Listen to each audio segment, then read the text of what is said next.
The Duke followed his former maid home from work. What he saw left him in tears. Before we begin this beautiful period romance, please tell us in the comments section where you are listening to it. I would love to know where you are joining me from. Duke Henry de Bourgh had a habit of starting his day before dawn. His routine was precise. Coffee was served at the same time each day, the newspaper was spread out on the desk, and reports were reviewed calmly.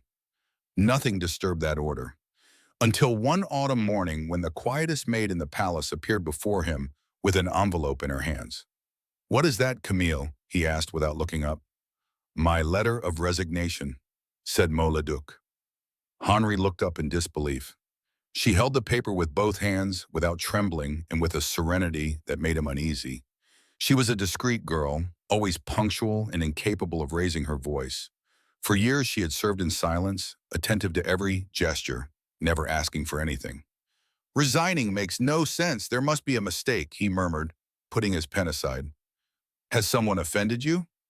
"No one, sir. It's my decision." Henry watched her. There was something different in her gaze, a kind of firm determination, as if she had already traveled that road many times in her mind.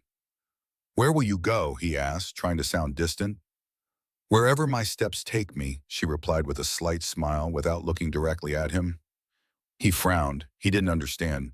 No one in their right mind would give up a stable job, especially in a ducal household. "Camille, I have been fair to you. If it's money, I can increase your salary." "It's not that, sir. I am grateful for everything, but I must leave today." Henry felt a sharp blow to his chest. He wasn't sure whether it was anger or confusion, but his voice sounded colder than he had intended. "As you wish." She bowed her head, curtsied, and left. The silence she left behind felt almost physical, as if an invisible door had closed on the Duke's soul. That afternoon, the palace seemed empty. The corridors echoed with various sounds. The maids spoke in low voices. The clocks ticked more slowly. Henry tried to concentrate on the council documents, but the letters blurred together.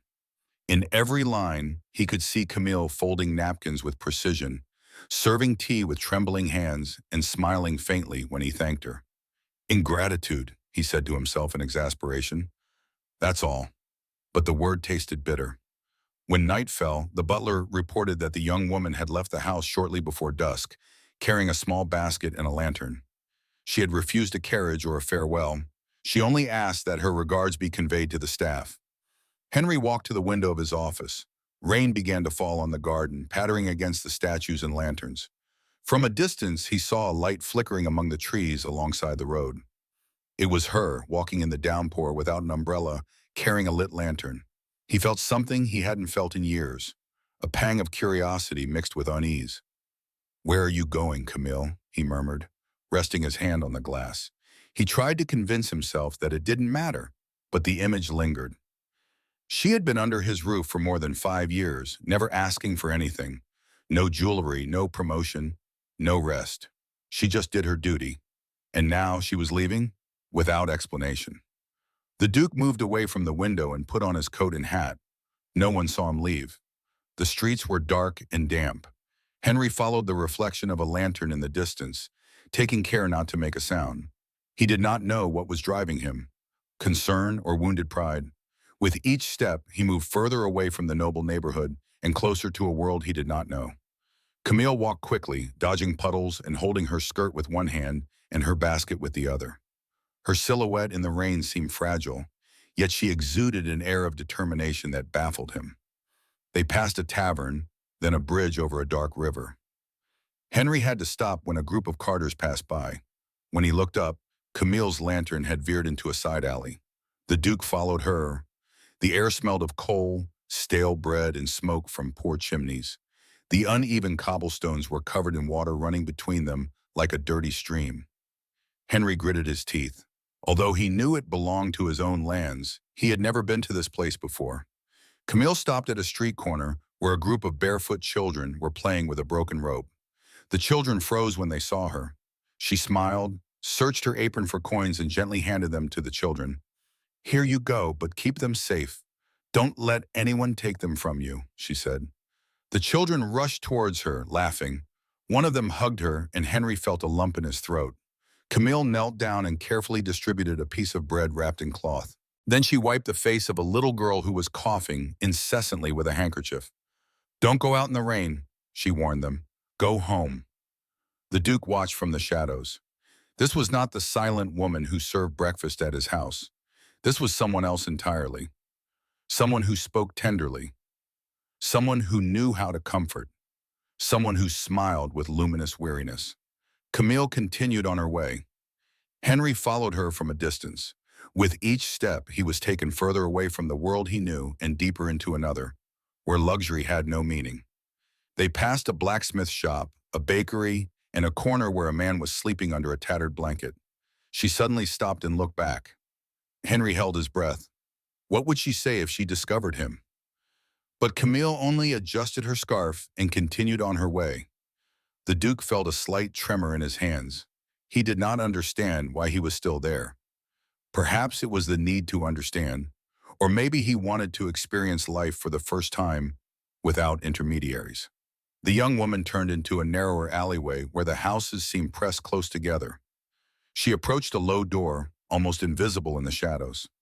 She knocked twice and waited. No one answered. So she pushed the door open and entered, not lighting her lantern. Henry approached. Through the crack in the doorframe, he could see inside. It was a small room with damp walls. In the corner, there was a makeshift bed, and on it, a tiny silhouette was stirring. Camille knelt down, placed the basket on the floor, and lit a candle. The Duke held his breath. "Shh, I'm here," she whispered. "I've brought you bread and medicine." A weak voice replied from the bed.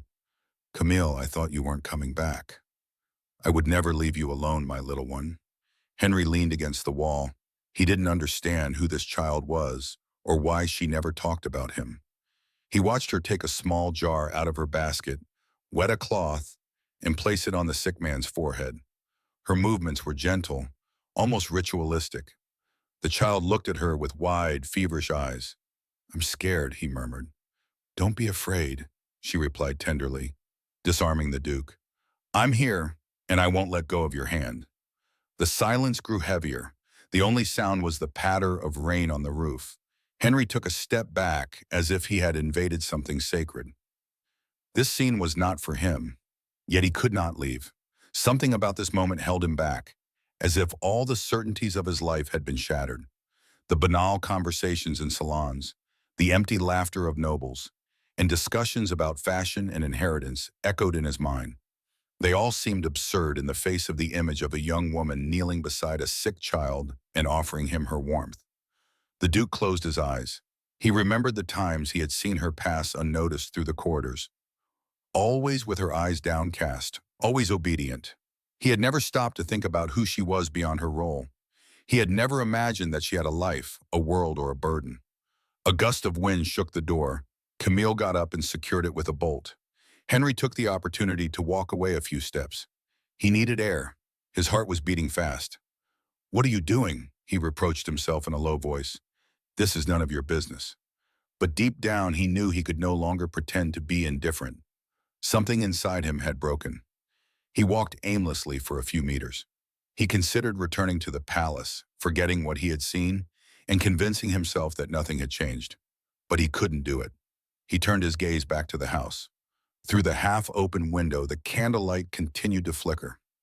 Camille was standing next to the bed, humming an old tune to calm the child. Henry listened to her. It was a simple song, probably from her childhood, but the sweetness with which she sang it brought tears to his eyes. Suddenly, the child coughed hard and called out in a weak voice, "Mommy." The Duke tensed. "Yes, my love," Camille replied, stroking his hair. "I'm here, Mommy." The word hung in the air. Han took a step back as if the ground had opened up beneath him. "Mother, Camille, mother, since when? And who was the father?" The child spoke again, almost in a whisper. "The Lord will come back for you one day." Henry froze. He stood motionless in the rain, the boy's words echoing in his head. "The Lord will come back for you one day." That question stuck in his mind like a thorn. He didn't know if the boy was referring to an absent father or a man who had made a promise and never kept it. The only thing that was clear was that Camillian believed. Henry leaned against the damp wall, his eyes fixed on the window. The candle was still lit. A figure moved slowly towards the child, covering them with a blanket. Henry considered returning to the palace and pretending he had seen nothing, but his body refused to obey him. He felt a mixture of shame and fascination. The clock in the bell tower struck 11. Camille blew out the candle, plunging the room into darkness. Henry turned to leave, but the sound of a carriage forced him to hide in a dark corner. Two men got out of the carriage, talking in low voices, and crossed the street. One of them looked towards Camille's house and spat on the ground. "That's where the girl from the hospice lives," said the taller one. "She's always bringing medicine and asking for bread for the sick." "She should be careful," replied the other. "In this neighborhood, kindness comes at a high price." Henry felt a chill. He didn't fully understand what they were talking about, but the idea that she might be in danger disturbed him. He waited for them to leave, then moved away from the wall. He couldn't stay there all night.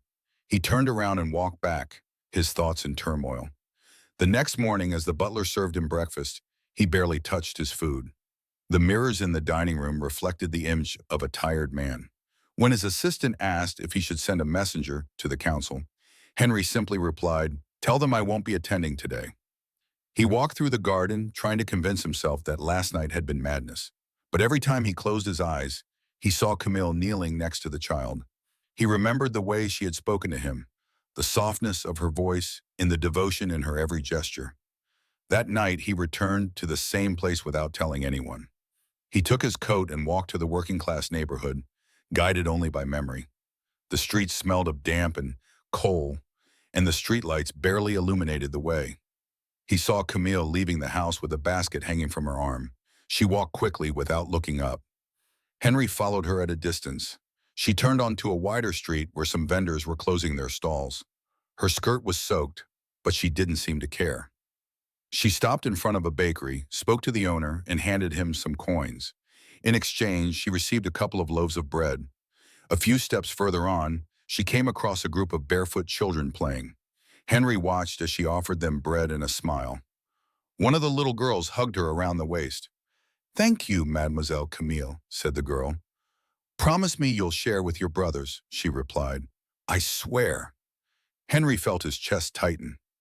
Every word that Camille spoke was like a caress, disarming him. He had never encountered such unassuming sweetness or such unmotivated tenderness. When she continued on her way, he followed.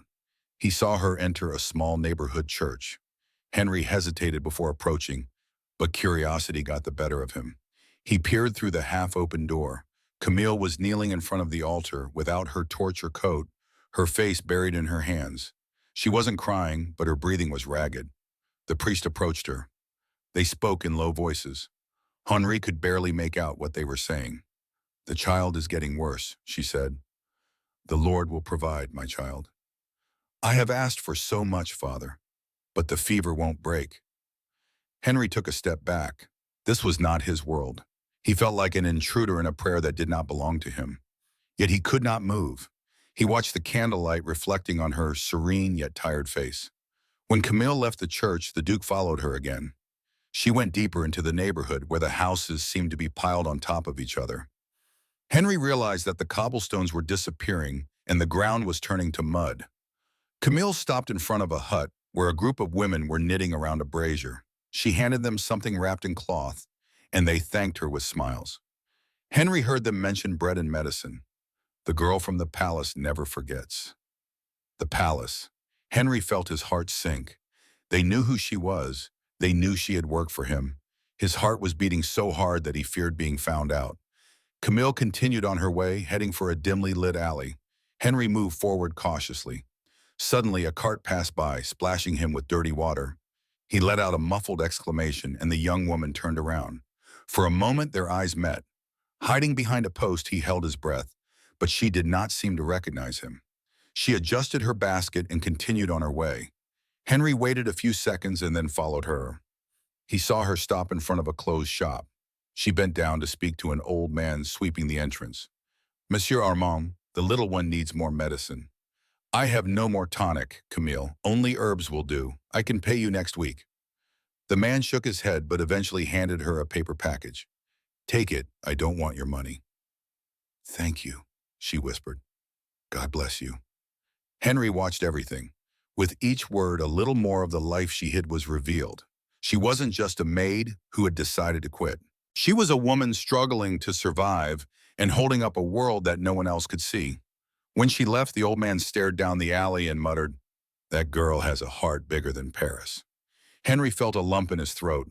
He walked a few meters behind her, not daring to speak to her. He watched her turn another corner, dodging a carriage. Then she stopped. The city stretched out before him, divided by invisible lines.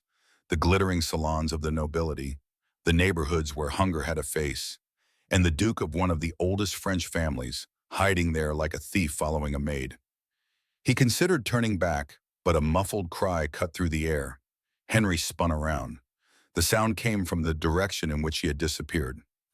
He ran without thinking. The streets were narrow and dark. Puddles of water pooled on the ground. His heart pounded in his ears. As he turned the corner, he saw her. Camille was kneeling beside an old woman who was lying on the ground. The basket had fallen, soaking the loaves. Henry approached quietly. "Breathe slowly," she said, taking the woman's hands. "It's over. Don't move." "It was just dizziness," the old woman replied in a weak voice. "I haven't eaten anything since yesterday." Camille searched her basket and offered her a piece of bread. "Please take it." "I can't accept." "You must eat." The old woman ate slowly. Han watched from the shadows, surprised by Camille's patience. No servant of the nobility would have behaved in such a way. Not someone of her class, let alone a duke. Once the old woman had recovered a little, the young woman took off her coat and placed it over her shoulders. "You can't stay here in this cold," she said. "Come, I'll walk you home." The old woman looked at her with tears in her eyes. "God bless you, daughter." Camille helped her to her feet. They walked slowly down the street, arm in arm. Henry followed at a distance. He didn't know what moved him more. Was it the tenderness of the gesture or the naturalness with which she did it? They came to a low door. Camille left the old woman at the entrance and waited until she saw her go inside. She stood still for a moment, as if she needed to catch her breath. Henry took a step forward. He wanted to talk to her and ask what she was doing there and why she had quit, but he couldn't find his voice. Camille picked up the empty basket and set off again. She walked to the main street, crossing in front of a group of laborers, before turning down another road. Henry followed her, feeling the rain getting colder. He saw her stop in front of a small, almost derelict house at the end of a narrow passageway. She pushed the door open and disappeared inside. Henry approached slowly, his heart racing. The light of a candle flickered from the half-open window. He peered in just enough to see. Camille was kneeling beside a bed. The child slept, pale, with flushed cheeks. She changed the cloth on his forehead, gave him a spoonful of the tonic she had just obtained, and spoke to him tenderly. "Hang in there a little longer, Monetit. Everything will be all right." Henry watched in silence. The room was small, barely offering any refuge. And yet, there was a peace there that he had never felt in his palace. The child opened his sleepy eyes. "Are you back, Mummy?" he asked in a weak voice. "Yes, my love, I'm here." She took his hand and kissed it. He looked away. His soul was in turmoil. He wanted to leave, but something inside him told him not to yet. The wind blew against the shutters. The candle flame flickered.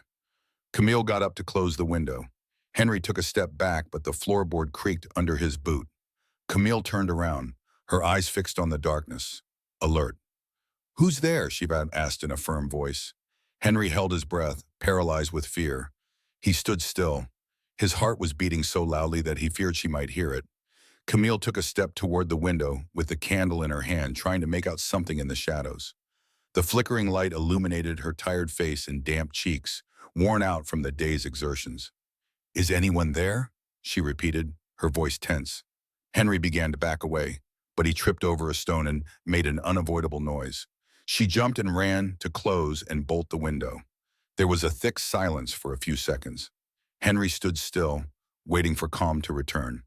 When he saw that the candle was lit again and Camille had returned to her spot beside the child, he took a deep breath and took a few steps back. The air was freezing. He walked aimlessly until he reached the main street. His mind was spinning in circles. "Mom," the child had said, "the Lord will come back for you one day." He couldn't get that phrase out of his head. Who was that man? Was he a lover, a husband, or a cruel master? The Duke had no answers, only questions that weighed on him like stones.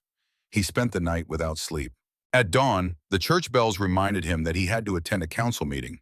However, he didn't have the strength to face his peers' gazes. He asked to be excused. He did not explain why. All day long, he could not stop thinking about Camille. He imagined her walking among the poor, smiling sweetly as she gave away bread, and returning to the dark corner where she cared for a sick child. The question grew inside him, why hide something like that? As evening fell, he made a decision that even he did not understand. He put on his coat and went back out into the working-class neighborhood. This time, it was not to follow her, but to take a closer look at where she lived. He wanted to see it with his own eyes and understand the world she had chosen. The streets were wet and muddy. The streetlights barely illuminated the Olean-covered walls. The neighbors looked at him suspiciously. His fine coat gave him away. A boy approached him and offered to light his lantern. Henry declined politely. He didn't want to attract attention. He walked to the alley where he had seen Camille the previous night. The door to the house was still closed. A slight cough could be heard from inside. Henry approached but didn't dare knock. He stood with his back against the wall listening. "Drink slowly," said a voice. "It's hot. It tastes bitter," replied the child. "That's why it heals." Henry smiled involuntarily. There was tenderness in every word. He could picture her leaning over the little boy and blowing on the medicine so that it wouldn't burn his tongue. Suddenly, footsteps behind him made him turn around. A woman emerged from the house next door carrying a bucket. She looked him up and down suspiciously. "Are you looking for someone, sir?" Henry hesitated. "I was just passing by." The woman let out a short laugh. "No one passes by here by chance."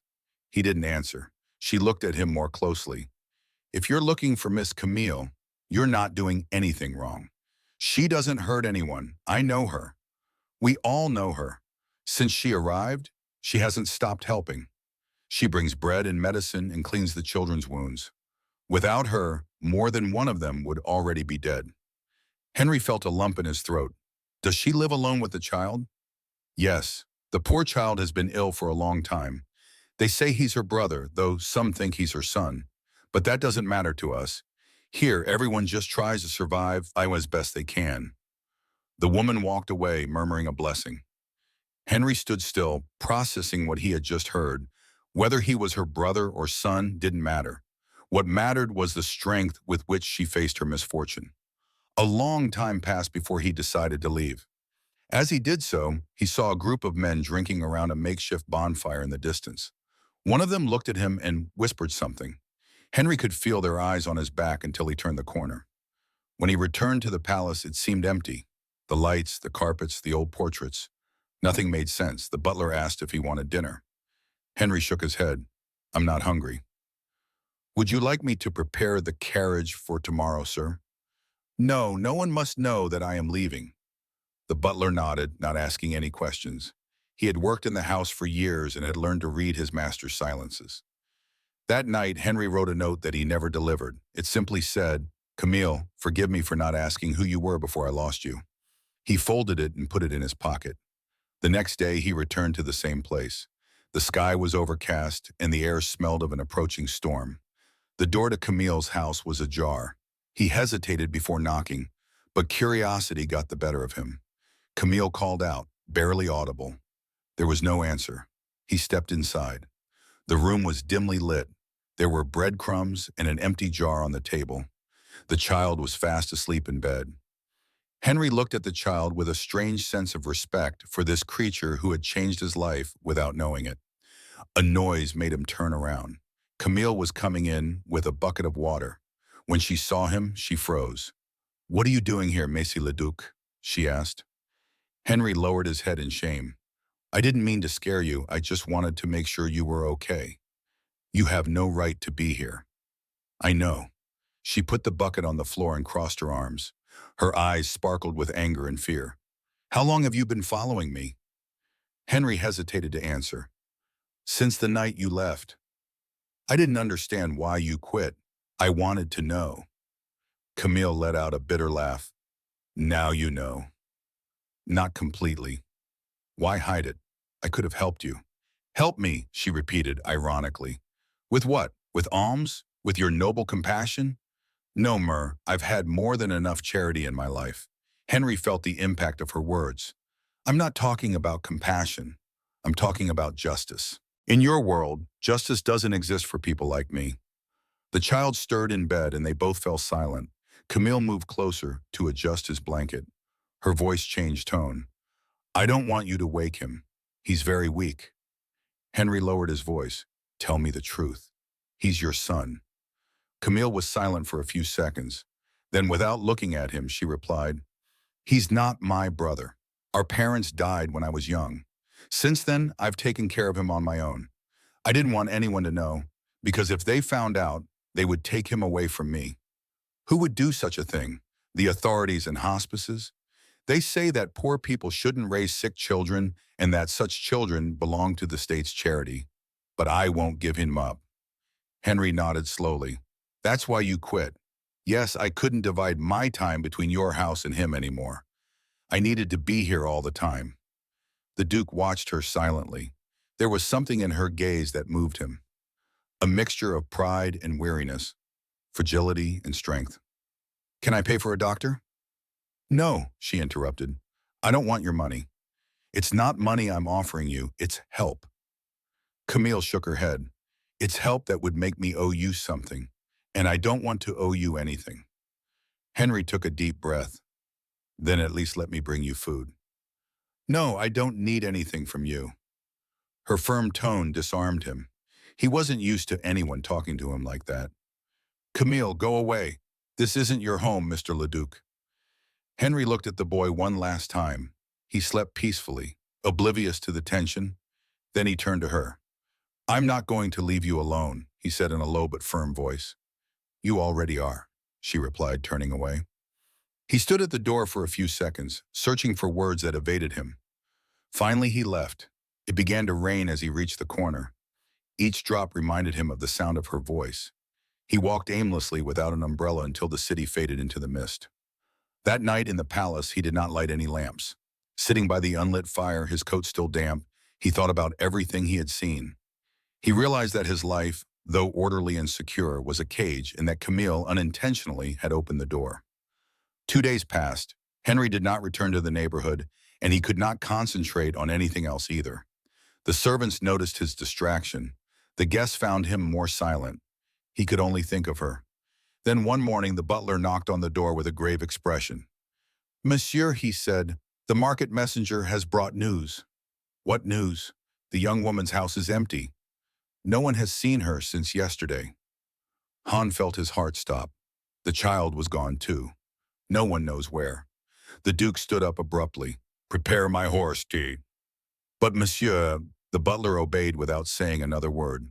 Henry went out into the drizzle with a hardened expression on his face. He did not know where he was going. He only knew that he had to find her. He mounted his horse and rode south, in the direction indicated by the messenger. The rain fell heavily and the wind blew in his face. He did not think about the scandal or the stairs.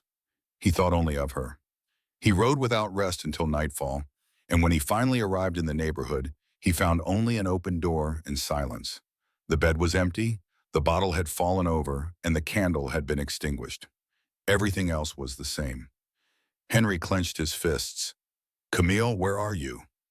A gust of wind extinguished the last spark of light, plunging the room into darkness. Henry did not sleep that night. He paced back and forth in his office, his coat still wet on his shoulders. Outside, the storm continued. The fire crackled in the fireplace, but failed to warm him. The thought of Camille disappearing ran through his head over and over again. He couldn't accept that she had left without leaving a trace. At dawn, he called his coachman and ordered him to saddle the horse. The man looked at him in surprise. Are you going out in this weather, sir? Yes, and don't tell anyone where I'm going. He left without eating breakfast. The sky was still gray and the road was covered in mud. Henry rode on, his face expressionless, asking every passer-by if they had seen a young woman with brown hair and a sick child. Most knew nothing, others just shrugged. When he reached the working-class neighborhood, He encountered the same silence as the day before. He knocked on doors, spoke to shopkeepers, and offered money, but no one had seen the woman or the child. No one could give him a clear answer. Some said she had gone north. Others said she had gone to the river market. An old man told him that he had seen her get on a cart bound for Saint Denis, carrying a blanket and a small bundle. Henry mounted his horse again and followed that lead. He rode for hours. The streets grew narrower and dirtier. He stopped in front of a tavern and went inside.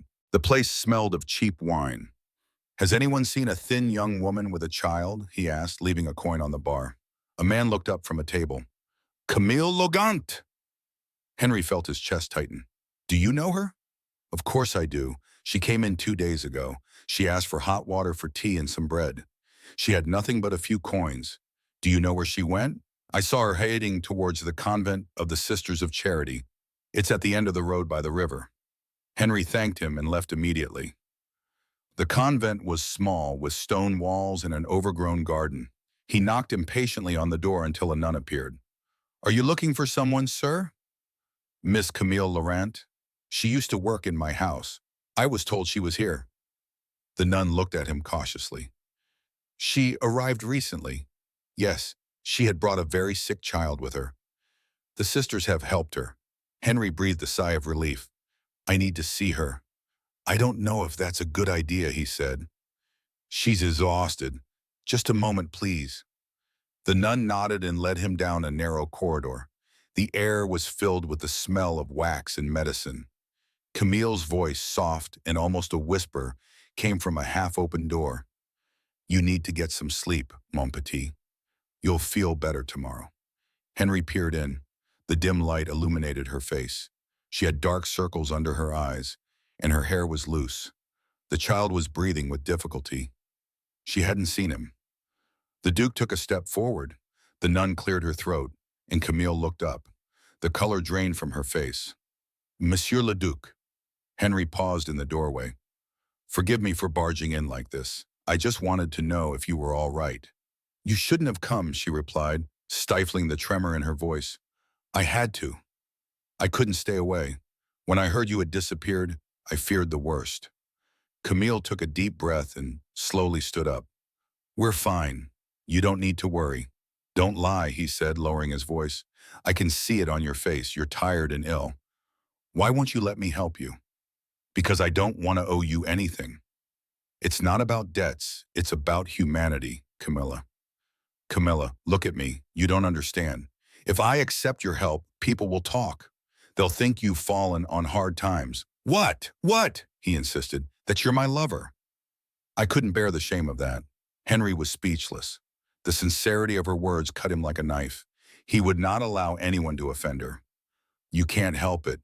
Your surname carries more weight than your word." The child coughed. Camille ran to him, dampened a cloth, and placed it on his forehead. Henry watched her with new respect. The tenderness with which she cared for him was not that of a servant. It was that of a mother, even though she wasn't one. "Camille," he said, moving a little closer, "listen to me. I didn't come to offer you charity. I came to keep you company." "Company?" she asked incredulously. "Yes. I don't want to see you alone in this place. Let me help you, even if only as a friend." She shook her head slowly. "Your friendship would be my ruin." Henry lowered his gaze. He didn't know how to respond. The nun, who had remained nearby, approached and spoke in a low voice. "Sir, the young lady is right. Everyone here respects you, but if they see you with her, rumors will start. Leave her alone." Henry nodded resignedly. "Just promise me you'll take care of the child." "We will," said the nun. Camille looked at him one last time, speechless. He bowed slightly and left the room. Outside, the air smelled of rain. Henry mounted his horse and rode back to the palace. But something inside him had changed. The image of Camille haunted him. That mixture of pride and tenderness overwhelmed him. Over the next few days, he tried to focus on his duties. He failed. At meetings, he barely listened, and at dances, he forced a smile. His mind remained at the convent beside that bed. One night, as he was walking through the gardens, he saw the butler approaching with a letter in his hand. "It arrived an hour ago, sir." It had been delivered by a nun. Henry broke the seal. He recognized Camille's handwriting.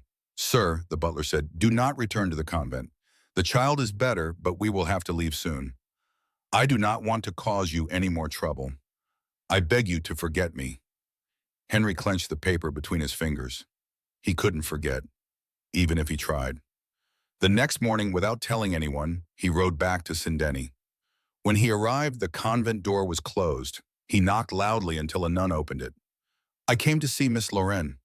"She left last night," the sister replied. "The child was well enough to travel." "Where did she go?" The nun didn't say. She just left a prayer written on the altar. Henry entered the chapel. On the marble altar was a folded sheet of paper. He picked it up with trembling hands.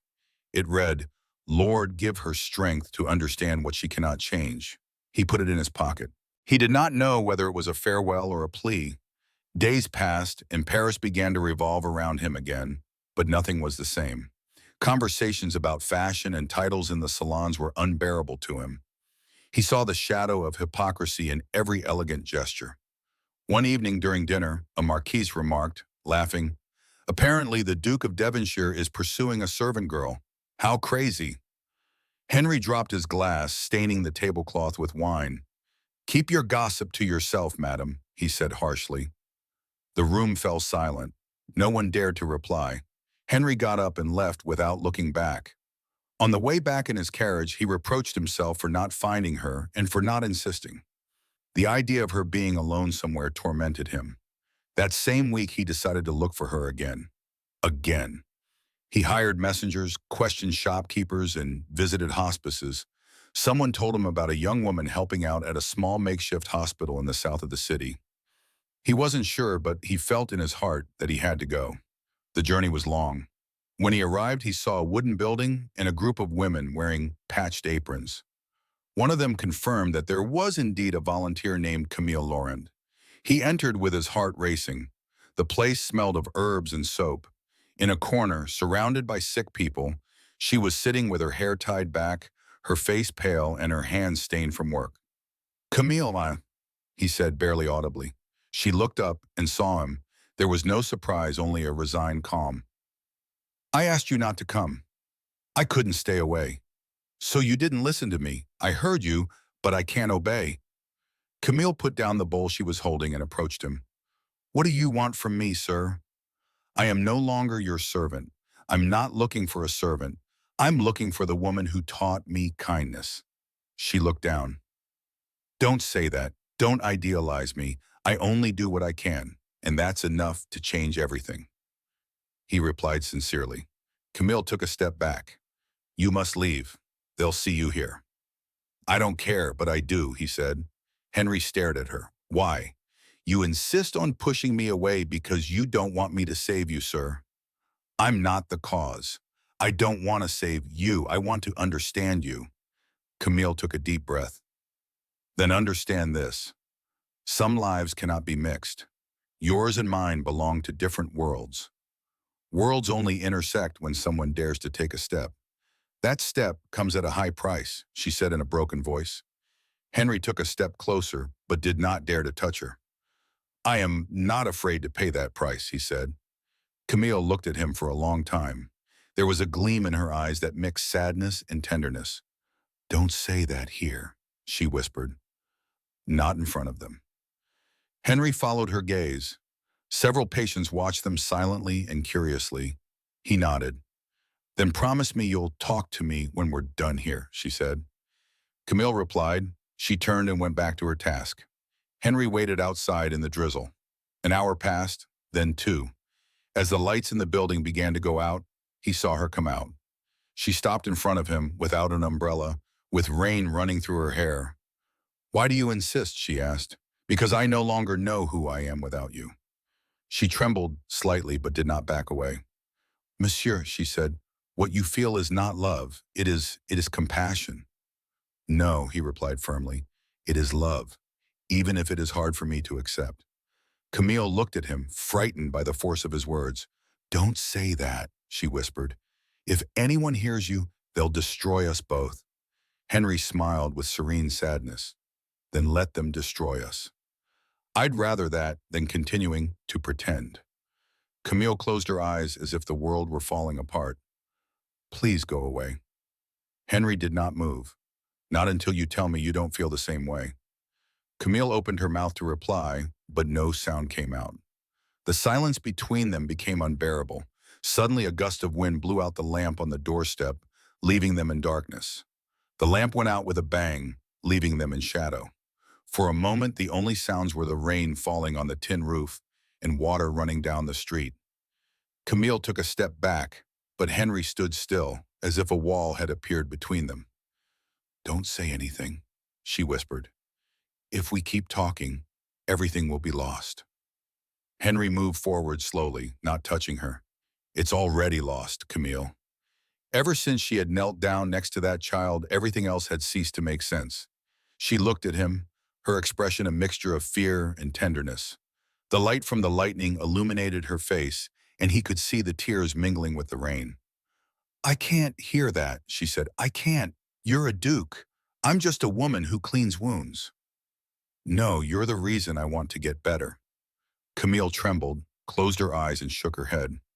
The feeling she has developed won't survive when she returns to her world. Tomorrow he will remember who he is. I know, he said softly, but I don't want that world if you are not in it. She looked at him for a long time, unable to respond. The rain fell harder, forcing them to take shelter under the entranceway. Neither of them spoke. Only their breathing and the constant dripping of water from the eaves could be heard. Suddenly, a voice broke the silence. It was the child. Camille called from inside. I'm cold. She turned around instantly and ran into the room. Henry followed without asking permission.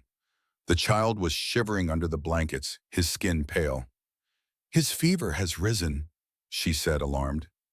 Henry approached and touched his forehead. He was burning up. I'll call a doctor, he said. There's no money for that. He doesn't need one. I'll pay for it. Camille looked at him desperately.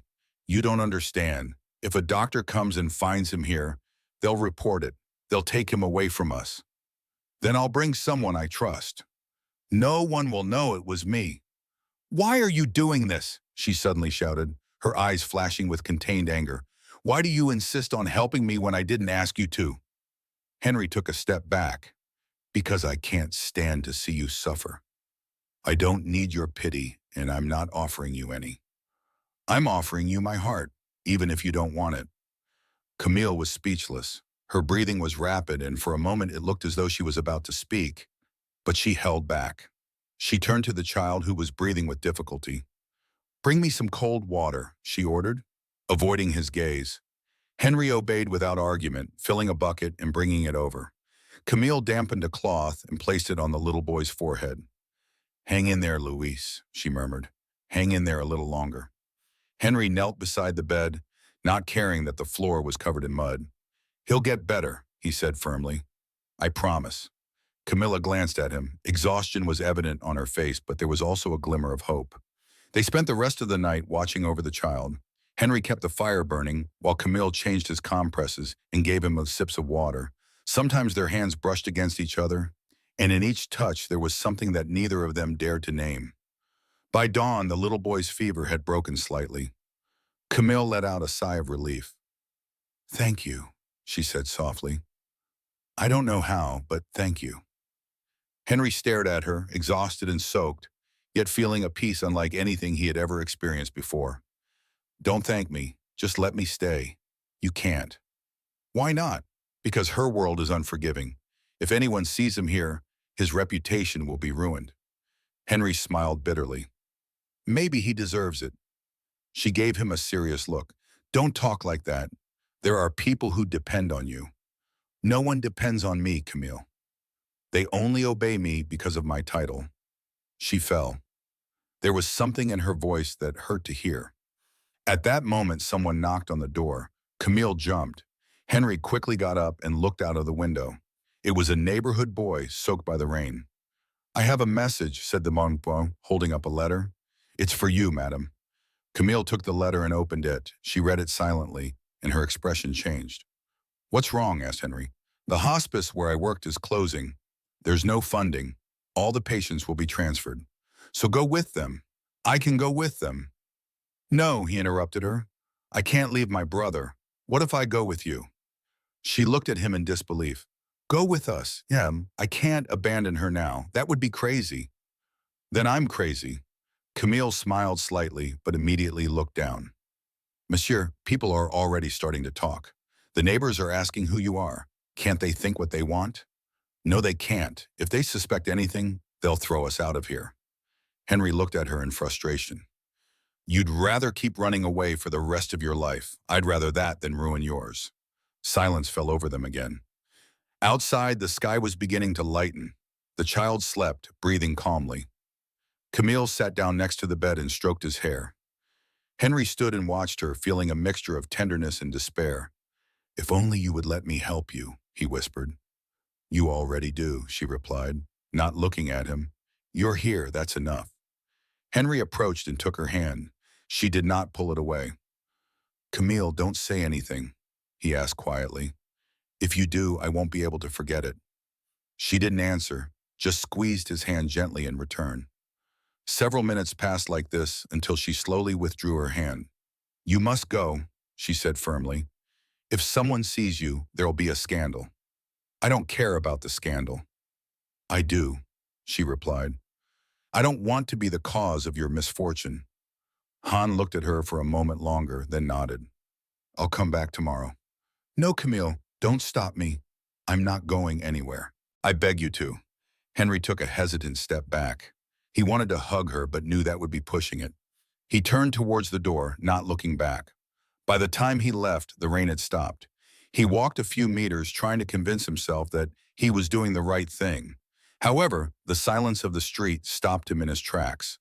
Camille watched him from the window, looking sad as he disappeared into the mist. Hours later, the sun began to peek through the clouds. It seemed like a new day. Camille thought that maybe she could start again, far away from everything. But the calm did not last long. As evening fell, a neighbor knocked loudly on the door. Madame Camille, shouted the Duke. She immediately opened the door to find an armed man. What about him? They were looking for him in the neighborhood. They say they saw him leave here last night. Rumors are already spreading. Camille felt the ground shifting beneath his feet. Who said that? A man from the tavern. He recognized him. She put her hand to her chest. My God. The neighbor lowered his voice. Be careful, miss. Not everyone in this neighborhood is trustworthy. Some will talk if they are paid. Camilla nodded and closed the door quickly. The child woke up, startled by the noise. What's wrong? Nothing, love, just noise outside, she lied, stroking his head. But fear had already settled in her chest. If the rumors reached the palace, Henry would suffer the consequences. She spent the night awake, never leaving her brother's bedside. When dawn painted the windows gray, she made a decision. She packed a few things, a couple of blankets, the child's clothes, and a jar of medicine. When the little boy woke up, she hugged him. We're leaving, Luis. It's time to find somewhere else to go. Why? Because we're no longer safe here. She carried him to the door and left without looking back. Meanwhile, in the palace, Henry had just finished getting dressed when his butler entered without warning. Monsieur, there is something you should know. What is happening this morning? A letter has arrived from the newspaper La Gazette de Paris. They have published rumors about you and a woman from the village. Henry froze. What do they say? That the Duke of Burr has been seen visiting a house in a working-class neighborhood and engaging in inappropriate behavior. The Duke clenched his fists. Who gave them that information? They don't mention that in the article, but it's all over the city. Henry closed his eyes. He knew immediately that someone had seen them. He thought of Camille, of the child, and of the ensuing scandal. Prepare the carriage, he ordered. I'm going to look for her. The butler tried to stop him. Monsieur, if you leave now, you will confirm the rumors. Henry looked at him coldly. I don't care. Minutes later, the carriage sped through the streets of Paris. Henry looked out of the window, his heart racing. When he arrived at the house in the neighborhood, it was empty. The door was open and the floor was covered with fresh footprints. She's gone, he whispered, feeling breathless. A child was playing nearby. I saw her leave with her brother. They took the road north. Henry looked at him desperately. This morning before sunrise, the Duke brought a hand to his face. Thank you, he murmured. He mounted his horse and rode off immediately. The wind blew in his face, but he did not feel the cold. He had only one thought, to find her before she disappeared again. By the time he reached the crossroads, the sky was darkening. In the distance, he saw a woman walking with a blanket over her shoulders and holding a child's hand. Honor pulled on the reins and his heart raced. He spurred the horse on. The animal ran along the dirt road. The wind cutting into Honor's face. With each stride, the figure of Camille and the child became clearer. She walked quickly without looking back, her blanket soaked through. The little boy stumbled at times, exhausted. Camille, the Duke shouted. She stopped abruptly, turned slowly, and when she saw him dismount from his horse, her expression changed from surprise to anguish. You shouldn't have come, she said, squeezing the child's hand. You can't be here. It's too late for that, Henry replied, moving towards them. I won't let you run away again. Camille looked at him with tired eyes. Run away? You don't understand. I'm not running away from you. I'm running away from the scandal that will destroy us both. I don't care about the scandal. I care about you. The child began to cough. She wrapped him in a blanket. Luis is weak. If we don't reach the shelter before nightfall, he won't survive. I'll take you then. Get on the horse. Camille shook her head immediately. Nobi, if anyone sees you with me, it'll confirm what the newspapers say. Henry took another step forward. Camille, listen to me. I can't go home knowing that you're out there wandering in the rain. Just this once, let me do this without thinking about anyone else. She looked at him for a few seconds, hesitating. Then she looked down at the shivering child. All right, she finally gave in, but only to the next village. Henry helped her onto the horse and mounted behind her. The child settled into his sister's arms. The rain intensified. Han pulled on the reins, and the horse set off at a good pace along the road. For a while, no one spoke. The wind blew strongly, and the sound of the horse's hooves filling the silence. Camille clung to the little boy, who was dozing on her chest. You shouldn't have done that, she said at last, without looking at him. You don't know what you've caused. Yes, I do, and I accept it. Your name is on everyone's lips. Your father must be furious. Henry clenched his jaw. My father has always been angry about something, and now that he has a real reason, it doesn't change anything. Don't talk like that, she said in a low voice.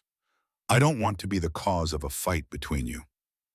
You already are, he admitted, but I don't blame you. If I have to face my family, I will. Camille remained silent. The road led them to a wooden bridge crossing a swollen river. The horse slipped slightly, but Henry kept it under control. We're close to the village, he said. We'll rest there. Camilla nodded wearily. They arrived shortly before nightfall. The village was small, with just a few houses and an inn lit by oil lamps. Henry dismounted and helped Camilla down. The innkeeper, a stout man, looked at them curiously. Good evening, we need a room, said Henry. I only have one available, sir, but it will suffice. The innkeeper handed them the key. Camille looked at him, alarmed. We can't stay together, she whispered. Then the boy can sleep in the bed, and I'll sleep on the floor. There's no need to be shocked. She wanted to protest, but she was too tired. They entered the room and lit a lamp. Luis was fast asleep. Camille tucked him in and sat down beside him. Henry left his wet coat on a chair. Don't stand there, she said. Get some rest.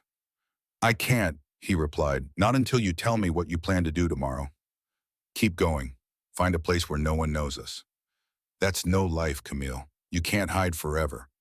She looked at him sadly. What other choice do I have? If I go back to Paris, your name will be tarnished. If I stay here, the rumors will grow. The only thing I can do is disappear. Henry approached her slowly. What if I go with you? Camilla looked up in surprise. What are you saying? What I said. I'll leave everything behind. The title, the land, appearances, everything. I just wanted to be with you and the child. Camille stood up abruptly. Please don't say that. Don't say it. You don't know what it means. I know, he insisted. And I don't care. You do care. You may not believe it now, but one day you'll regret it. I could never regret choosing the truth. She shook her head desperately. It's not that simple. You don't belong in my world. You couldn't bear what I endure every day. Could you learn? He replied with a weary smile. Camille took a deep breath, trying to remain calm. Why do you insist? Because I love you, Henry said without hesitation. There was complete silence. The lamp flickered and Camille stared at him, wide-eyed. She didn't murmur. You can't love me. I already do, he replied. And I'm not going to deny it. She turned away, her hands trembling. Don't say that. Don't say it again. If you do, I'll never be able to forget it. Then let me say it one more time, in case they don't allow me to tomorrow. I love you. Camille rolled her eyes and covered her face with her hands. My God. Henry took a step towards her. Camille, look at me. She lowered her hands. Her eyes were filled with tears. Why did it have to be you? She whispered. Henry didn't answer. He just stood there looking at her, knowing that any words would be useless. The child stirred in bed, breaking the silence. Camille went over to tuck the blanket around him. His breathing was calm. We should let him sleep, she said quietly. We're leaving early tomorrow. I'm not going to let her go. She'll have to. Camille, please, monsieur, she interrupted. Don't make this harder for me. Henry hung his head in defeat. The night passed in silence. Exhausted, she fell asleep next to the child. Henry remained awake, sitting on the floor and watching them. Every so often, the wind blew against the window, causing the fire to sparkle in the lamp. At dawn, Camille got up quietly, packed her things, and woke the little boy. Henry opened his eyes just as they were about to leave. Where are you going? To continue on our way. Thank you for everything, sir. No, you won't leave without me. Yes, we will. It's the right thing to do. Henri stood up and blocked his way. Camille, I can't lose her again. She looked at him firmly. Don't lose me. Just let her live. We'll live together. That's not possible. Why not? Because her father won't allow it. I don't want to see him fight over a woman like me. Henry smiled sadly. Then you don't know me at all. Camille took a deep breath and looked down. Goodbye, sir. Take care of your name. She took the child by the hand and left. Henry ran after her into the street. The rain had returned. Camille shouted, You can't leave like this. She stopped, but did not turn around. You have to forget me, she said. I can't, she said. You must. Henry took another step forward, but she started walking again. The Duke stood there watching them walk away in the rain until they disappeared down the road. Hours later, he returned to the palace. His father was waiting for him in the hall, holding a copy of the newspaper.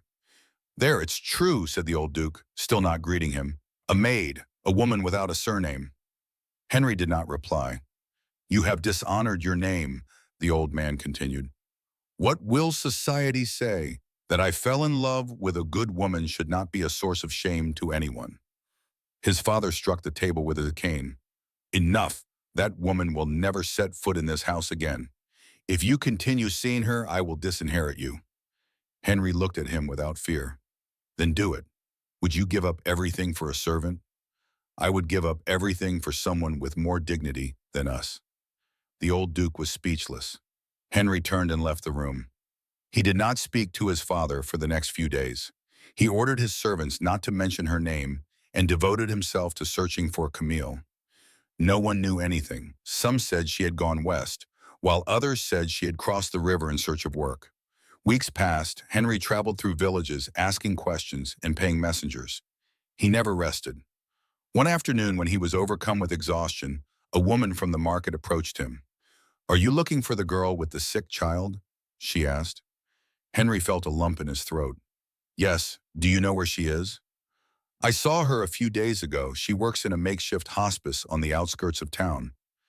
She cares for the sick. Henry immediately mounted his horse and rode tirelessly until the sun began to set. When he arrived, the air smelled of smoke and medicine. At the entrance to the small hospice, amid the stretchers and buckets, he saw her. She was leaning over a bed, cleaning a patient's wounds. Her hair was loose, her face was pale, and her hands were covered in bandages. Henry dismounted, his feet numb. Camille. She looked up. For a moment, she couldn't believe her eyes. Are you here again? She asked, barely audibly. I couldn't stay away. You should have. I can't. Camille squeezed the cloth between her hands. Don't complicate my life anymore, monsieur. Henry took a step towards her. I didn't come to complicate things. I came to stay. Camille took a deep breath, her chest trembling. Don't say that. Not in front of everyone. I don't care who hears it. She looked at him with shining eyes. If you stay, your world will condemn you. It already has. I have nothing left to lose. Camille watched him silently, unable to respond. At that moment, a nun hurried in and whispered something in her ear. Her face turned pale. What's wrong? Henry asked. Camille replied. She ran to a room at the back, dropping the cloth she had been holding. Henry followed her without thinking. When they entered, they saw little Luis lying in bed. His face was flushed with fever and his lips were parched. Camille knelt beside him, crying silently, while the child murmured her name in a weak voice. Camille leaned over the child and desperately took his hand. Luis's skin was burning hot, his pulse was weak, and his lips were dry. The room smelled damp and of herbs. The nun who had accompanied them placed a bucket of water next to the bed and lowered her voice. The fever hasn't gone down since last night. I don't know if he'll make it through another night like this. Camille clenched her teeth to hold back the tears. He'll make it. He has to. Henry approached, not knowing how to help. Let me bring a doctor, he said. I have money. I can pay whatever it takes. Two have already come, said the nun, but neither wanted to stay. They're afraid of catching it. Henry stood silently, watching the child. His breathing was short and painful. Camille wiped the sweat from his forehead and whispered in his ear. I'm here, my love. I won't let go of your hand. The little boy opened his eyes slightly. Camille, are you no longer cold? No, darling, I'm not. And the gentleman? She turned to look at the Duke standing by the door. He's here too, she replied in a trembling voice. The boy tried to smile. He's your friend. Henry approached slowly and knelt down. Yes, I'm his friend, he said softly. And yours too, if you'll let me. The boy looked at him for a few seconds, his expression heartbreakingly innocent. Then don't go, Henry whispered.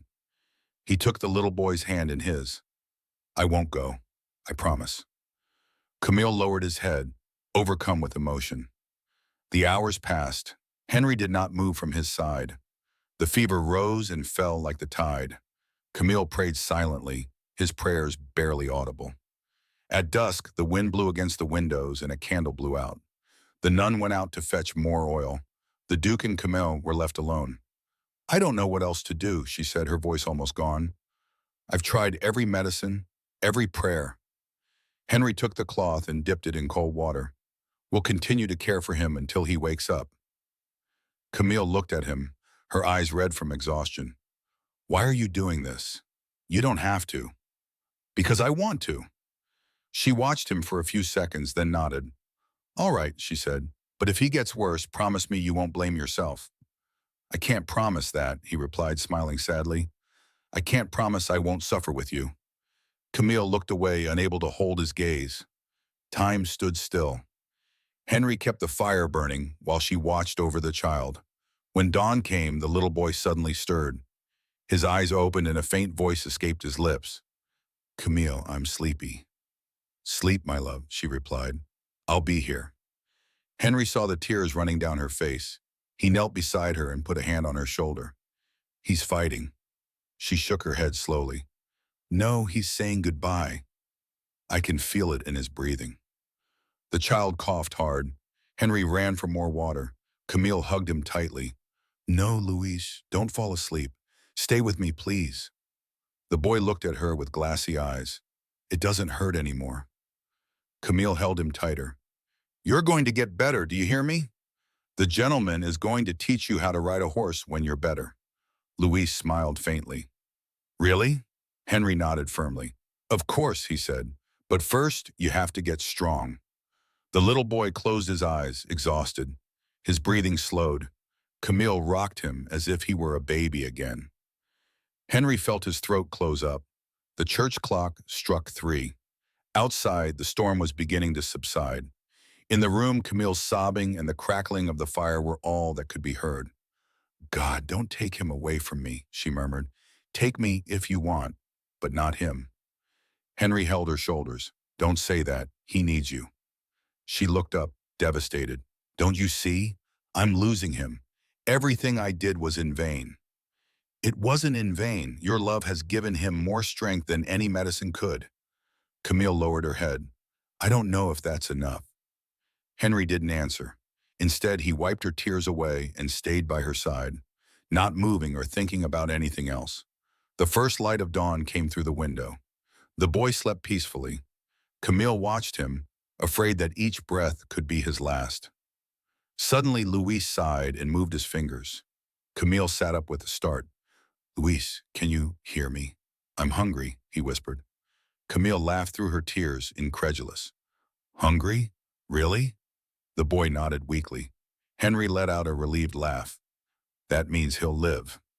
Without thinking, Camille took his face in both hands and looked at him with gratitude in her eyes. Thank you, sir. Thank you for not leaving. Henry smiled. I told you I wouldn't leave her alone. The boy fell asleep again, this time without a fever.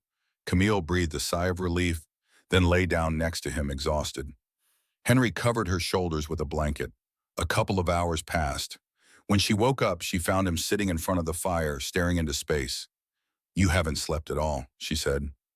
I couldn't. I was afraid he would get sick again. He's better now, though. Henry looked at her tenderly. I don't understand how you could endure so much. Alone.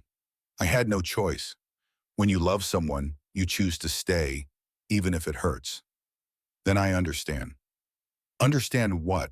Why can't I get away from you? Camille looked at him, not knowing what to say. Please don't talk like that. I can't keep quiet any longer, Henry. But he was already standing in front of her. I don't care what they say. I don't care about my name or my title. I just know that I don't want to spend another day without you. Oh, yeah. Camille took a step back. Don't say those things while he's here, she whispered, looking at the child. Don't make me feel guilty. Guilty of what? Of making you believe in something pure for the first time in your life? She looked at him, her lips trembling. Don't talk like that. I'm not a lady. I have no dowry, no family name, nothing to offer you. Henry approached her and took her hands. You have the only thing that matters, your heart. Camille looked at him, and for a moment she stopped fighting. Her voice broke. You don't know how much I've dreamed of hearing that, she said. But I can't accept it. Why not? Because if I do, there'll be no turning back, and the world will crush us. Then let me do it. I'd rather live in scandal than live without you. She looked away, holding back tears. Don't say that. Not now, not in front of him. Henry slowly let go of her hands. I won't say it again then, but I won't leave. Camille sighed. Stay if you want, she said, but promise me you'll do it for him. Not for me, for both of us. Henry replied without hesitation. They spent the rest of the day caring for the child, who was slowly regaining his color. The nun returned with bread and soup. Henry offered to help distribute the food to the sick. Camille watched him from a distance, surprised by his humility. As the Duke of Deer served soup, an amused patient murmured. Camille smiled involuntarily. That night, when the hospice fell silent, she and Henry went out into the courtyard. The sky was clear for the first time in days. I haven't seen the stars in years, she said. Neither have I, he replied. I was always too busy to look at them. Camille crossed her arms. You should go back to the palace. Your father needs you. My father only wants an obedient heir, and I'm not that anymore. You can't give up everything for me. I already have, without realizing it. She looked at him sadly. Then I can only ask you not to hate me when I leave. Henry frowned. Leaving again? I have no choice. This place is only temporary. The sick patients will be transferred tomorrow. Then I'll go with you, Mom. No, Henry, you can't come. If you come, you'll lose everything you are. I lost it the day I saw you cry for that child. Camille took his trembling hand. Don't say any more. I don't want to hear it. Henry looked at her, his voice softening. You can't forbid me to love her. She let go of him and took a step back. and you cannot force me to accept something that cannot survive outside this place. Are you sure of that? Camille turned to reply, but at that moment a cry interrupted the calm. It was one of the nuns running down the corridor with a pale face. The child, little Louise, has a fever again. Camille froze. Henri ran after the nun toward the room, the sound of rain beginning again on the rooftops. Camille ran into the room, her heart racing. Louise was tossing and turning under the blankets, his cheeks flushed with fever and his words garbled. The nun tried to hold him down, but he resisted, delirious. "Louise, it's me," said Camille, taking his face in her hands. "Look at me, sweetheart. I'm here." The little boy opened his eyes for a moment, but his gaze was unfocused. Hree came in behind her with a jug of cold water. "Here, help me bring down his fever." Camille wet a cloth and placed it on the boy's forehead. The room was dim, and the air was hot and heavy. The wind battered the windows and made the lamp flicker. "He has to hold on," Henry whispered, trying to stay calm. "He did it once before." Camille shook her head. "This time is different. I don't have any more medicine." Henry searched through the items on the shelf. "We'll find something," he said. "Don't give up." The boy coughed hard, and a tear escaped from Camille's eye. "Please, Louise, don't leave me." Henry watched her kneel, exhausted, her hair loose and her hands trembling. He approached her and held her by the shoulders. "You're not alone. We're going to save him together." She looked at him, her eyes full of fear. "You can't promise that." "Yes, I can," he replied firmly. "And I will." Henry ran out of the room, crossed the hall, and went down to the entrance of the hospice. He found a nun arranging supplies. "I need the name of the doctor who works here," he demanded. "There isn't a regular one, sir, just an apothecary who comes from time to time." "Where does he live?" "In the mill district, by the river." Henry nodded and left without wasting any time. It was a cold night, and the ground was muddy. He ran through the rain, looking for the light from the mill. It took him over an hour to find it. He knocked loudly on the door. An elderly man with fogged-up glasses opened the door, looking tired. "Who's knocking at this hour?" "The Duke of Deber needs your help." "A child is dying." The apothecary recoiled in surprise. "The Duke," he said. "There's no time for that. Just bring whatever you need." The man hesitated, but seeing the urgency in the Duke's eyes, he packed a bag and followed him in. They returned to the hospice, soaked to the skin. Camille remained by the pale child's side, praying softly. When she saw the apothecary enter, a spark of hope flashed in her eyes. "Can you help him?" she asked. The man knelt by the bed and checked the child's pulse and breathing. "He is very weak," he replied, "but there is still time. Prepare some hot water." Henry obeyed without question. Camille helped to hold the child while the apothecary mixed powders in a jar. "He must drink this," the man ordered. "It tastes bitter, but it will bring down the fever." Camille carefully gave him the medicine. Louise coughed but managed to swallow it. Then he fell into a deep sleep. The apothecary sighed. "Now we just have to wait. If he makes it through the night, he will survive." Camille took his hand. "Thank you, sir. I don't know how to thank you."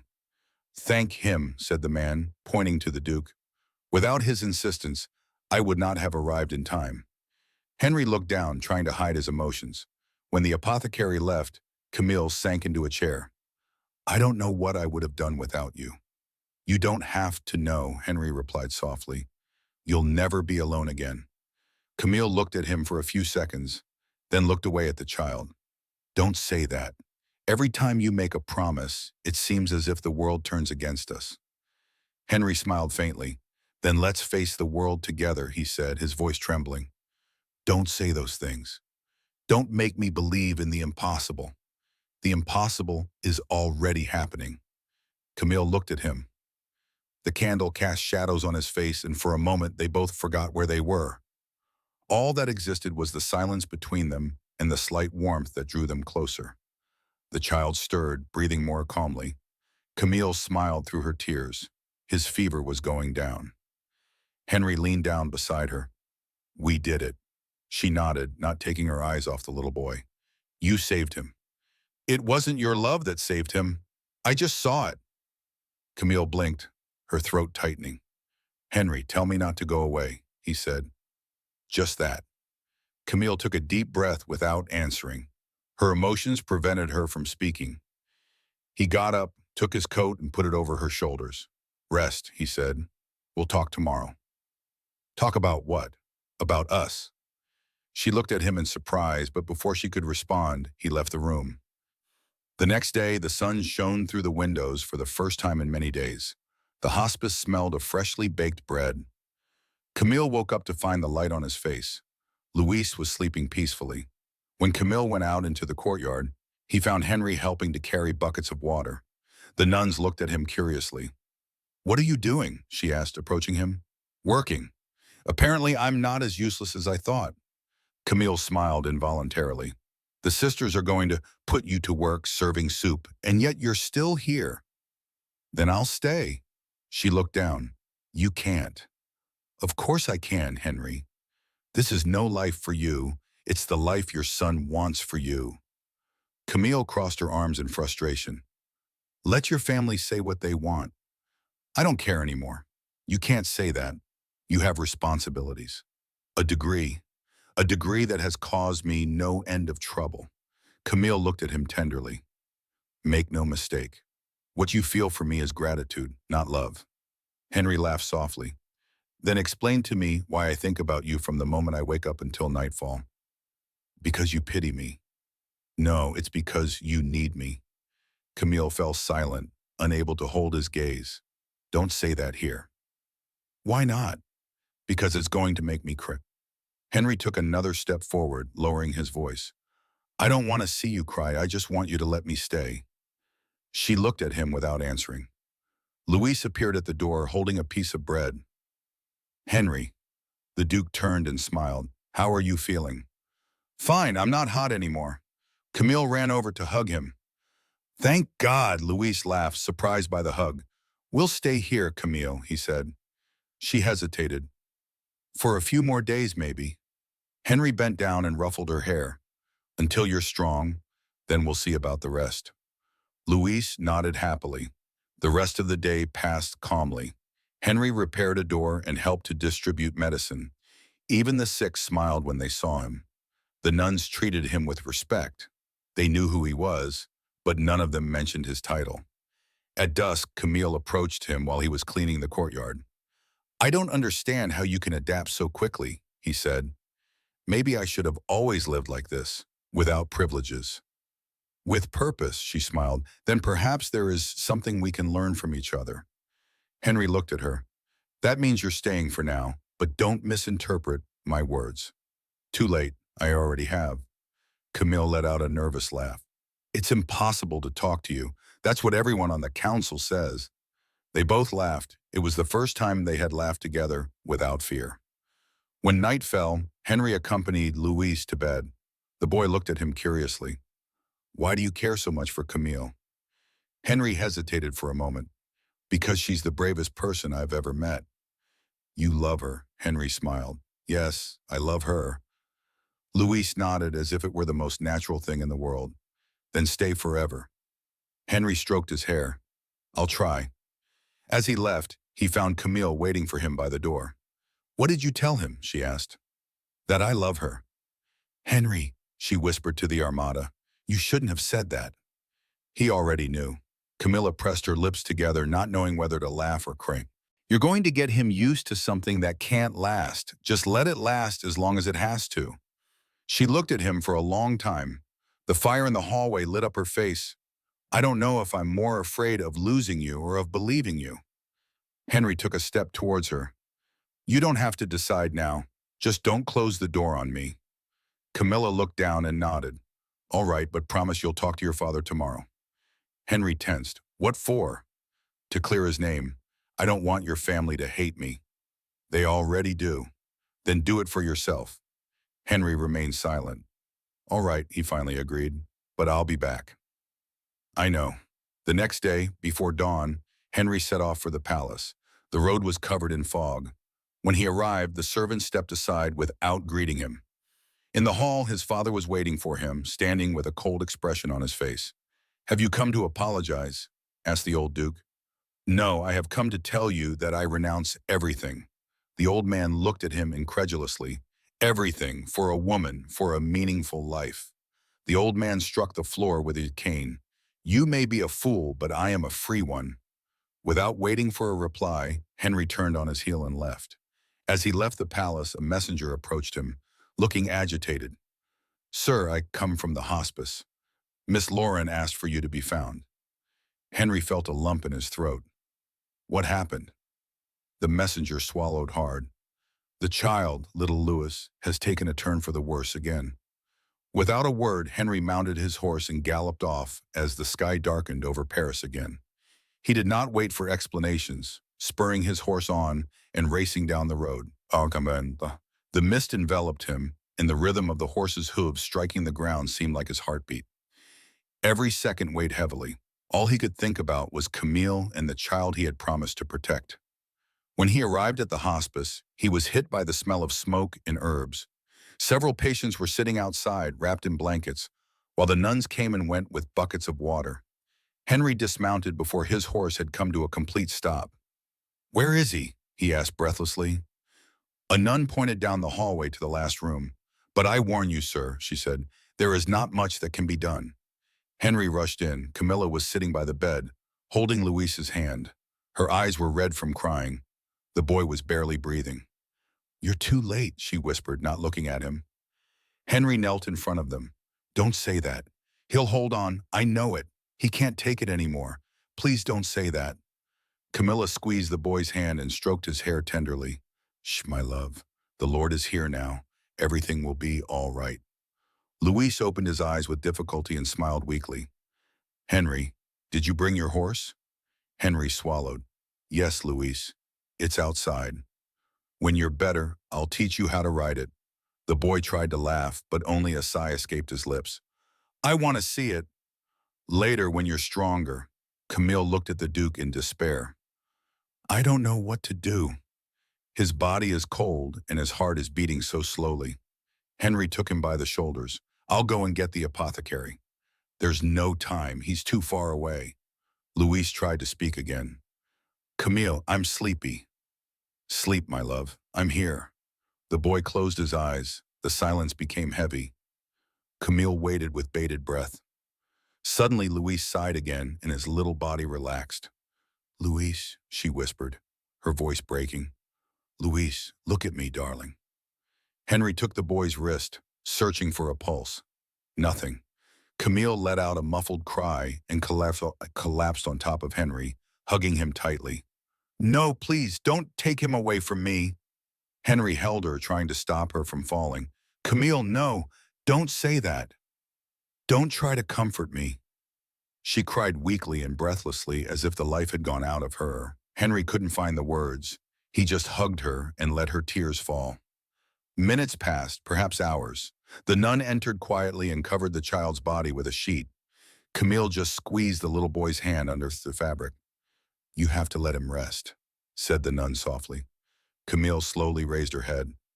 Rest, she repeated, as if the word had no meaning. Henry knelt in front of her. I'll take care of everything. You don't have to do it alone. Yes, I do. I always have. Not this time. She looked at him, her eyes dry, and the emptiness in them hurt more than tears ever could. You don't understand. Everything I did was for him. Every penny, every sleepless night. If he's not here, what's the point of me going on? Henry took her face in both hands. For you, he said. Your life is worth it. He wouldn't want to see you give up. Camille shook her head, discarding the idea. I have nothing left. Yes, you do. You have me. She closed her eyes. You shouldn't be here. You don't deserve to carry this burden. Let me decide that. Camille slowly pulled away, stood up, and walked to the window. Outside, it was raining softly. I love the rain, she murmured. He said the raindrops were like lights falling from the sky. Henry listened to her in silence. Camille, let me help you give him the send-off he deserves. She turned around, exhausted. How does a mother say goodbye? He didn't answer. Instead, he approached her and took her hands, with love, not guilt. Camille shuddered. I don't know how to do it. Henry hugged her without saying anything. She finally let him hold her, as if she no longer had the strength to go on. The nun returned with 2 lit candles and placed them next to the little boy. "The priest will come tomorrow to bury him," she announced. Camille nodded without looking up. Henry knelt by the bed and took one of the candles. "Rest, little Louise. I promise to take care of your sister." Camille looked at him, her eyes filling with tears again. "Don't promise that, Henry. Don't make promises you don't intend to keep." "I will keep it, even if it costs me everything." She wanted to respond, but her voice broke. That night, the hospice was silent. Camille remained by the child's side until dawn. Henry did not move from the door. Each time he saw her shudder, his heart broke a little more. At dawn, they went out into the courtyard to prepare for the burial. A small plot of land behind the hospice served as a cemetery. While Camille held a blanket that had belonged to the child, Henry helped finish the job. "You shouldn't do that," she said, watching him shovel. "I want to do it. It's not work for a duke." Henry looked up with red eyes. "Today, I'm not a duke. I'm just someone accompanying you to bury what you love most." She pressed the blanket to her chest. "I never thought it would end like this." No one does. When the hole was ready, they lowered the small coffin into it. Camille knelt beside it and spoke softly. "Come, rest in peace, Louise. There is no more pain where you are now. I will carry on for a little while longer, even though I don't know how." Henry helped her to her feet. The earth fell slowly onto the coffin. Each blow echoed in her chest. When it was over, Camille stared at the newly formed mound. "Now he's really alone," she whispered. Henry came over and took her hand. "No, what he loved about you will live on." She looked at him with empty eyes. "I don't know if that's enough." "It's enough to start over," he replied. Camille sighed. "Start over. I don't have a reason anymore, so let me be your reason." She stared at him. "Don't say that now, here. Not in front of him." Henry lowered his gaze. "You're right. Forgive me." Camille took a step back, breathing heavily. "I need to be alone for a moment." Henry nodded. "I'll wait for you outside." He went out into the courtyard and leaned against the wall, drenched in sweat and sadness. The nuns looked at him with respect. One of them approached him. "You can't do anything more for her, sir." "Let her cry by. I won't leave." Sometimes loving someone means knowing when to walk away.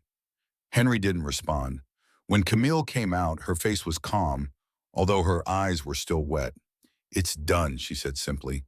"He's resting." Henry nodded. "If you like, I can take you to a quieter place." "No, I want to stay here for a few more days. The sisters need me." "And then what will you do?" "I don't know. Maybe I'll leave the country." Henry felt a blow to his chest. "And you'll leave everything behind. You have me." Camille looked at him sadly. "Henry, I'm not the woman you knew anymore. You're still the same, just stronger. Now I'm just a walking memory." Henry took a step forward. "Don't say that. Don't ask me to forget you, because I can't." Camille lowered her head. "Then you'll suffer more." "It's worth it." She sighed and looked at him. "You shouldn't love me. I'm broken." "Then I'll stay to help you put yourself back together." For the first time in hours, a slight smile appeared on her face. "I don't know if that's possible," she said. "Let me try." Camille nodded wearily. "Just a little," she said. "No more." Henry held out his hand. She took it. Over the next few days, he stayed at the hospice, helping wherever he could. The nuns accepted him as one of their own. He devoted himself to caring for the sick in silence. They didn't talk much, but when they did, a few words were enough. One afternoon, while serving soup, Henry watched her. Her hands were no longer shaking. There was still sadness on her face, but also a new calm. "I don't know how you keep going," he said. "Because you taught me," she replied. Henry smiled gently. "And now what do you want to do?" "Live," she said without hesitation. "I don't know how, but I want to live." Henry approached her, lowering his voice. "Then let me accompany you, not as a duke, not as a savior, just as a man who loves you." Camille looked at him for a long time. "If you accept that I have nothing to offer, you can stay. I didn't come here looking for anything. I came to give." She nodded slowly. "Then stay, but promise me one thing. Anything. Promise me that you won't leave me when the world turns its back on us." Henry took her hand and kissed it. "Never." The following days were calmer. Henry wrote a letter to his father, formally renouncing his titles and fortune. I prefer purposeful poverty to empty wealth, it said. He posted it without expecting a reply. Camille watched him put it away and sighed. He had just closed one chapter of his life and opened another. That night, before going to sleep, she lit a candle in front of the small portrait of Louis that she kept. Take care of us, she whispered. We have a long way to go. Henry came up behind her. Will you? Camille nodded. Tomorrow we'll go to the river. I want to say goodbye to Paris. Whatever you want. The next day they walked to the river. The water was calm and the sky was clear. Camille threw a white flower that floated downstream until it was out of sight. There it goes, she said. That's what I was. Henry took her arm gently. And so begins what will be. Camille looked at him with shining eyes for the first time without sadness. I don't know what word to use for that feeling. Maybe hope. She smiled. Yes, hope. Henry hugged her without speaking as the wind blew softly over the river. For the first time in a long while, neither of them was afraid of the silence. When they returned to the hospice, the Mother Superior was waiting for them, holding a letter. It arrived this morning, she said, handing it to Henry. It comes from the palace. Henry took it slowly, but as he read the first lines, the color drained from his face. Camille noticed. What does it say? He looked up, a mixture of surprise and pain evident on his face. My father is dying. He wants to see me one last time. Camille stood motionless, holding the letter. Henry put the letter away with trembling hands. Camille looked at him, trying to read his expression. Are you going? She asked in a low voice. I don't know, he replied uncertainly. He asked me to come back and see him before he dies. After everything he said, I don't know if I have the strength. Camille moved closer. You must go, not for him, but for yourself. If you don't, that open wound will stay with you forever. Henry looked up at her. If I go and he doesn't forgive me, at least he will have tried. That's enough. The Duke took a deep breath, as if gathering his strength before a battle. You'll come with me, he said without hesitation. Camille shook her head gently. I can't just turn up at his house. You know what they'll say. I don't care. I'm not going as a duke. I'm going as a man. A man doesn't have to hide the woman he loves. Camille lowered her eyes. Then we'll both go. They left the hospice at dawn. The carriage made its way along the mist-covered roads, its wheels kicking up dew from the fields. Henry said almost nothing. From time to time, Camille took his hand without saying a word. When the palace appeared among the trees, Camille felt a knot in her stomach. This was the first time she had seen the place where she had worked for so many years up close. The walls, the gardens, the balconies. Everything seemed both familiar and distant. The butler greeted them with a tense expression. The Duke, your father, is in his room. He does not have much time left. Henry nodded and turned to Camille. Wait for me here. I promise I won't be long. She smiled sweetly at him. I'll wait for you. Henry went upstairs. The bedroom door was ajar. Inside, the old Duke was lying in a high bed, covered with heavy blankets. His face was pale and he was breathing heavily. I knew you would come, said the old man, not opening his eyes.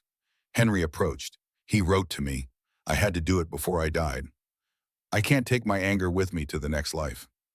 Henry stood there, not knowing what to say. Your mother would have wanted you to do what you did, the old man continued. She always said that duty is worthless if you lose your heart. I didn't understand that until now. Henry looked at him in amazement. You're saying you approve of me? The old man nodded weakly. I'm not blind, son. I've seen the way you look at her. That woman saved your life. Henry leaned over and took his hand. I thought you'd never tell me, he said. Sooner or later, all men love more than their pride can bear, murmured the old man, closing his eyes. Promise me you'll do the right thing. I will. Then live with courage. Henry squeezed his hand. I will, father. The old man smiled and sighed. Go to her. Don't waste any more time. Henry left with tears in his eyes. He went downstairs and found Camille waiting by a window in the hallway. She turned when she saw him. How is he? At peace, he gave me his blessing. Camille smiled in surprise. He said you saved me, he said. She looked down. I only did what anyone would do.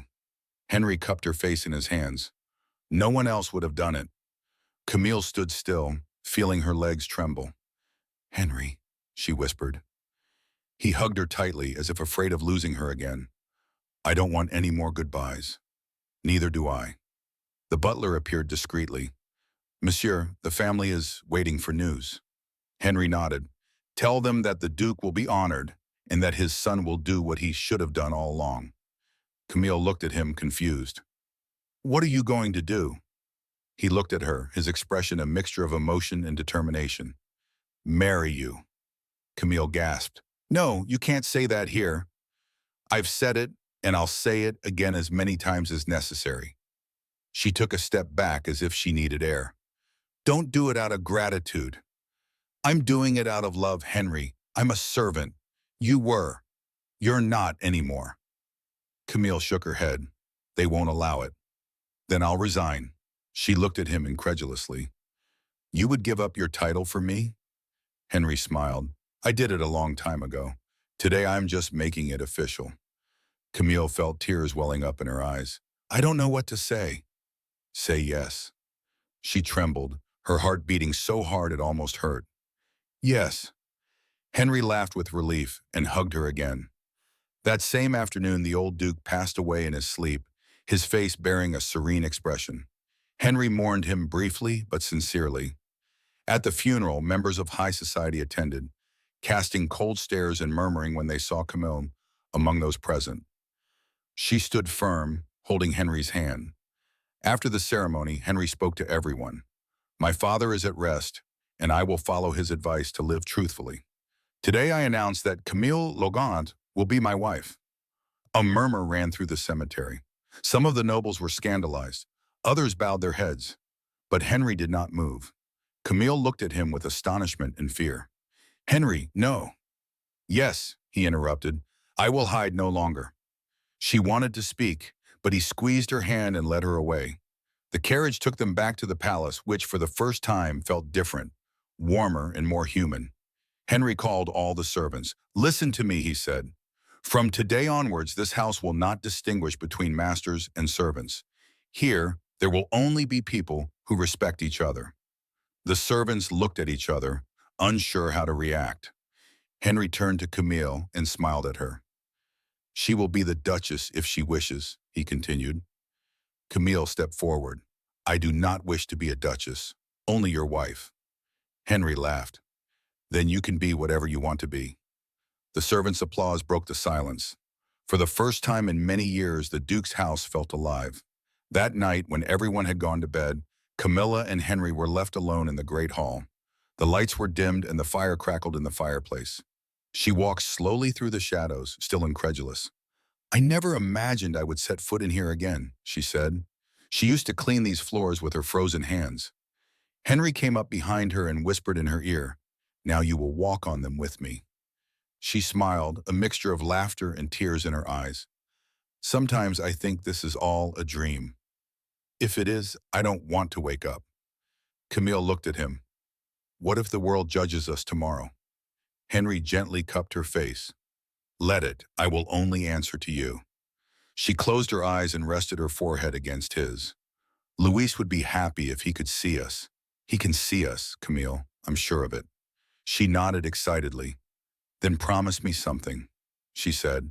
Promise me that we won't forget who we are, that we won't become like them. Henry smiled at her.